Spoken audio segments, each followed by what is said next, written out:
Bonjour Danielle Potier. Allô André. Danielle, tu es représentante hypothécaire pour Desjardins. Oui. Toi, tu es spécialiste en hypothèque. Oui. Et tu es chez Via Capital aujourd'hui pour nous expliquer en fait le calcul que tu fais pour qualifier un nouvel acheteur.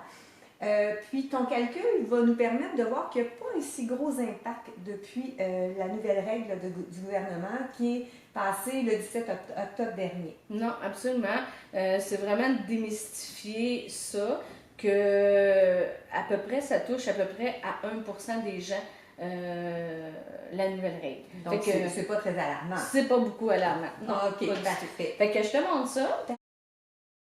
Si quelqu'un veut s'acheter une maison, exemple à 200 000, ce qu'il faut prévoir, c'est un 5 de mise de fonds, soit un 10 000, qui est recommandé par la SCHL.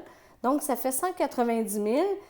Là-dessus, on multiplie par 3,60, soit la prime SCHL.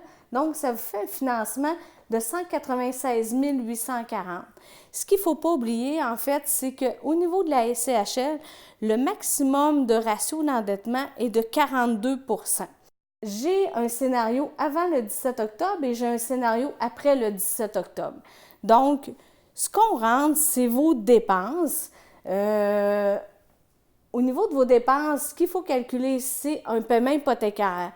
C'est à ce niveau-là que ça change. En fait, avant le 17 octobre, ce qu'on pouvait faire, on pouvait qualifier un dossier avec le taux au contrat, soit à 2,69 %. Donc, ça faisait un paiement hypothécaire de 902. Ensuite, on rajoute les autres dépenses qui sont prévues.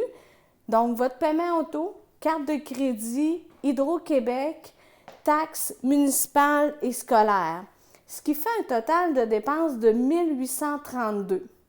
À ça, on divise votre revenu familial, on le met au mensuel, donc ça fait 5 000, fait qu'on prend le total des dépenses mensuelles qu'on divise avec votre revenu mensuel, ce qui donne 36,64 % de ratio d'endettement.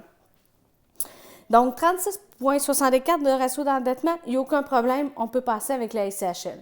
Après le 17 octobre, en fait, c'est là que votre paiement change parce qu'on est obligé de qualifier avec un taux à 4,64, soit le taux de la Banque du Canada. Les dépenses restent les mêmes. Si on additionne ça, on arrive avec des dépenses mensuelles de 2040 qu'on divise avec le revenu mensuel, ce qui donne un 40,79. Fait que dans les deux cas, le client peut acheter la maison de 200 000. Ça fait juste que notre ratio d'endettement est un petit peu plus élevé, sauf qu'il rentre toujours dans les normes de la SCHL. Merci Danielle. Fait plaisir André. Ton exemple est clair, puis on voit qu'il n'y a rien d'alarmant là, avec la nouvelle loi là, du gouvernement. Pas du tout. Good. Écoute, à quel numéro on peut te rejoindre si on a des questions? En fait, c'est facile. Mon numéro de cellulaire, c'est le 819-674-2547.